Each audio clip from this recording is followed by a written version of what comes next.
Blane's got stats, Josh got flair. They're talking plays like the billionaires.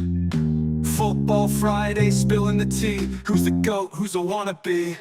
Local sports kings in the zone, breaking it down like they're on the throne. Blane and Josh, they're never wrong. Tune in quick or you'll miss the song.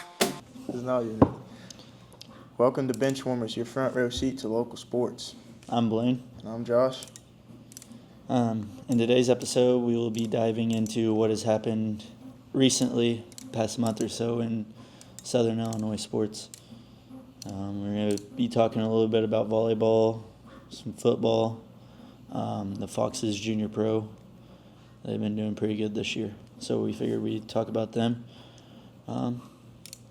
Really, we're just a podcast that talks about local sports in Southern Illinois. It's just based off information that we get. You know, we might not be able to cover everything, but that's just, it's just how it is. Alrighty, so we'll start off talking with the volleyball, what's happened recently.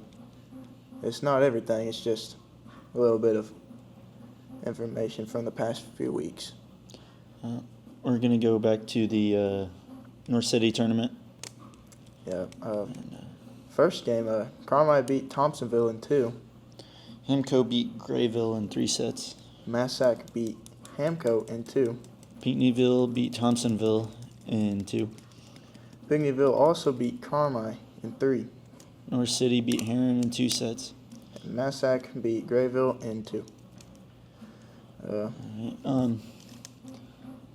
The volleyball team had the Hamco volleyball team had their first conference game Tuesday night, and we went out and beat El Dorado pretty bad. Beat them in 2 sets. That was a good game. Fun game to watch. It's always fun to watch El Dorado and Hamco go against each other. And then we also want to recognize Racy Phelps for getting all-conference team in the Carbondale tournament. Yeah. Congrats, Racy. Heck yeah. One heck of an athlete, huh? Alrighty, pretty much covered all of it. I think so. Covered volleyball. Now let's move on to football. We're going to talk about the Junior Pro first. Yeah. So they started off the season playing Edwards County. I think that game went down to the last drive. Yeah. It was, for the 5th and 6th graders at least. Tell you what, we got some dogs. We're going to have a nice group of football players here in the future. Yeah, that's our future in football. Yeah. Came down to the last drive against Edwards County for the 5th and 6th graders, and the ref said that our quarterback put his knee on the ground, and so we lost that one. Edwards County, the 7th and 8th graders, I think they beat them like 28-0. So it was a good game, but they couldn't stop old Devlin Thomas. Heck no. Then they traveled to El Dorado for their Week 2 game. That game, the 5th and 6th graders, I think, won. The 5th and 6th graders did win that game, I think, by 3 points. But, it was a good game. And then I think that was another blowout win for the 7th and 8th graders against El Dorado. And then they went to Johnson City. The 5th and 6th graders had a tough matchup. Sure.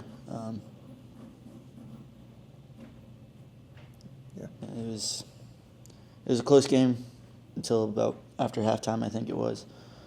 We got our first touchdown in the second half. Start off the half with a kick return, and after that, it was not much Johnson City could do against us. And then I can't remember how close the 7th and 8th grade game was, but we did win that game. Now, and then you're the announcer, right? Or yeah, I announce for the. so If we have a home game, then I announce for the Junior Pro. So if not, I go and help them with some film stuff wherever they travel to. So this is based off of Blane's experiences Yeah. announcing. And I'll tell you what, we got some dogs. Yeah. They're going to be good. Old Devlin Thomas, JJ. Devlin Thomas, JJ. Weston Britter had a heck of a game against Fairfield. Devlin Thomas was out with a concussion. Yeah, I think he knew he had to step up, and he definitely did. I think 5 touchdowns. Yeah, and that's what we need to be a successful team. I think at least 3 of them were 50 yards or more. Just broke free, throwing everybody off of him for a couple plays. It was crazy. Unstoppable. Fairfield, or Cesar. Cesar was their next game after Johnson City. The 5th and 6th graders had a kind of like a B game. Yeah. It was a game before the actual game for the kids that don't get to play much. But they lost that game. I think by a couple touchdowns. And then the 5th and 6th grade team did win, I think by 1 touchdown, by a drive. Then 7th and 8th grade, they won. That moved them to 4-0, going into a pretty tough matchup against Fairfield. And then Fairfield came to us, and 5th and 6th graders lost. And Devlin Thomas got a concussion at the Cesar game, so he was out for that Fairfield game. That was a rough one. And is he back to playing now? he played yesterday. They didn't have a week 6 game, so they decided to play Benton yesterday. Oh, okay. And no, but Fairfield, like I said, Weston Brenner, no one could stop him really. It was a good game to watch. That's the brother of Colt Brenner right there. Yeah. Does Devlin's sister play? Devlin's sister does play, yes. Yeah, so we got a I girl. think she's the nose guard for 5th and 6th graders. Wow, that's impressive. And she's showing half them boys up. It's been very impressive to watch her. Hopefully she keeps playing as long as that she is able to possibly play. Yeah.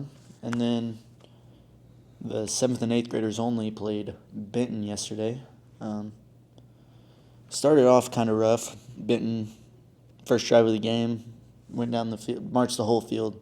I think they went from their own 30, marched down the field. I think took like 5 minutes off the clock and scored. And then after that, our 7th and 8th graders were like, it's time to show up, and ended up beating them 48-20. So they went from being down a touchdown to coming back and blowing them out of the water. It's the 7th and 8th grade team is very impressive to watch. Yeah. I'm excited to see what they can do in high school. Yeah, Benton's a hard team to beat. They always are. Always. Benton had this one kid. I mean, no one could stop him. Yeah. They were very impressive, and he was kind of just throwing people off of him the whole time. I think he was the only one that even touched the ball, really, for Benton. I think he quite literally, except for pass plays, because Benton did pass about five times or so. That's impressive. Their quarterback had an arm on him. I think he threw a pass for 40 yards. 40 yards? And what grade is he in? 7th or 8th grade. Yeah. Holy cow. But impressive. Benton, it's not like they're a bad team. It's just Himco, or Junior Pro, went out there and punched him in the mouth a couple of times, and they laid down. Yeah. It's just one of those teams that, if they get punched in the mouth too hard, they're going to lay down. But if it's a close game, they're not. I mean, they're in it. It's just both teams got potential though. But Junior Pro's toughest matchup will be not this Saturday, but the next. They play Florida, and Florida is number 1 in the conference right now. It kind of goes off of who is allowed less points, and Florida, I think Florida's only allowed like 21 points. It's crazy. Florida's always had a good football team. But they had that downhill slope for 2 years or so, and then they picked it back up. I think in high school football they'll be up there in the running for first in the conference this year. Hate to say it, but I'm kind of excited to see how they do. Yeah, especially in the playoffs. I'm excited. I think they could represent Southern Illinois and go pretty deep in the playoffs this year. Yeah. I think that's all we got for the junior pro. We'll see. They're going to have a heck of a season. Hopefully they can get that 7-0 against Florida. Yep. They'll have Devlin Thomas back for sure. Now, Devlin didn't play the whole game yesterday because that game didn't count against their actual conference record. Yeah. So they didn't play a lot of the starters. But Devlin, I think, had 3 of their touchdowns.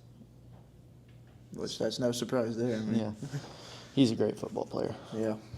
I guess next we'll move on to football. Yeah, no. The high school football. So we got a record of 1-2. It's not bad. Hopefully we can just keep on pushing. And hopefully going to Johnson City with 4 wins, and then we'll have to face the old Giants of Johnson City. They're a great football team, always have been. I think they will be for quite a few more years. We beat Carmi, didn't you? We did beat Carmi. Yeah, and that was I wasn't there for most of the game, but I was watching it. Yeah, you did get injured, didn't you? Yeah. How's your ankle feeling? Just a sprain, thankfully. You know when you're gonna be back? I will be back against El Dorado, so be there, be square. Better watch out. Yeah. Hopefully I can go back and not have any problems. Yeah. We'll play them for the homecoming game, so especially no problems for that game. Kind of like to go to homecoming the next day. But yeah, Carmi they had a blackout theme, didn't they? Carmi did have a blackout theme, yeah. Both teams participated. Cancer awareness. Yeah. It's such an awesome thing to see. 2 teams come out and can agree on something. And that's that cancer sucks. And I think this year was the first time us and Carmi actually had decent sportsmanship. I mean, throughout the game, I feel like every time we play Carmi, it's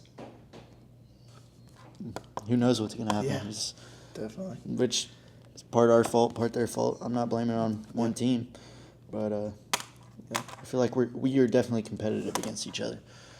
And I mean that's what you want. I love playing them because they're a great team. Always have been. And watching those games just gets you excited. Yeah. No, this week we have Christopher pretty big. They've been on that. I think they went 3 years without a single win. Yeah. But this year, first week, play El Dorado. El Dorado's a pretty good football team. They picked it up the past couple of years. And Christopher went out there and showed them that they can play with us again. And that's kind of nice to see. I think they got a new coach. And I'm glad to see that their coach is kind of bringing a new football team to Christopher and showing the Christopher community that he knows they can win and he's going to keep on doing it if teams don't come out to play. And hopefully, I mean, I think our whole backfield I don't even know if any of us are going to play. Me and Kyle are for sure out this week. Yeah. Kyle's got a concussion. A lot of injuries. Kyle had a heck of a game, Carmi. I hate to see him have that great of a game and then kind of not be able to play the next week. It's tough to see. I'm proud of Kyle. I mean, he went from week 1 not starting to coming into Sesser pretty a really good team, and you could tell he was kind of not all the way there yet, but you'll expect that from a kid that hasn't started the past 2 years, and I'm just glad to see that he came out to Carmine and showed that he can do it. And sucked not being there, but just glad to see that I only got an ankle sprain. Yeah. But the boys had your back. They got the win. Yeah, they got the win. Yeah. Very proud of them. I'm proud to see the kids that don't get a lot of offensive reps because me, Braxton, and Kyle are kind of in there the whole game. I'm glad that they went out there, and Braxton, he was out for a drive or two. Pulled his hamstring, and he went back out. He said, I was walking past him on my way out to go to the hospital, and, I guess crutching my way past him. Yeah. But he's like, so what's wrong with you? And I was like, we don't really know yet. Hopefully not a break or anything. And he's like, screw it, I'm taping this back up. Which he's a strong player. He knew going into that game that he had a problem with his hamstring, and something he's still dealing with today. Yeah, it's worse now. I think it's fully pulled now. We'll see if he can come Friday and play. If not, then I guess we'll have to do without him. But it's going to be rough because Braxton's all conference 2 years in a row, and coming off of this injury isn't too good. I think he said most likely he's probably not going to be able to play Friday. Yeah, it just kind of sees. It depends. Yeah. I just know he's a tough player, so I hate to see he's not going to play and then he plays. Yeah, who knows with him? He might try something. Yeah, but I mean, either way, it's just I think it's tough for him because he went 2 years all conference team. Showed all of Black Diamond that he can do just as much as they can, and he definitely proved that. Yeah. His final year. I'm excited to see what he can do the rest of the season. Went out there to Carmine, caught a pass, shook a couple defenders, and boom, there he is in the end zone. No surprise. Yeah. But you'll see that a lot this year. Yes, very much so. His last year. Hopefully he can stay healthy. Yeah, it's his last year. He's going to be trying harder. So. That's why I'm excited to see what he can do this year. Definitely. And then when the 2 games before Carmine, we had Red Hill, new team in the conference. We didn't really know how they were going to do. Didn't really know their style, if they were going to change some stuff up since they're coming into our conference, seeing us play on film. We didn't really know if they'd switch stuff up. And it's harder to tell because they went in, not as good of a conference, I guess it could say. But into the Black Diamond, we're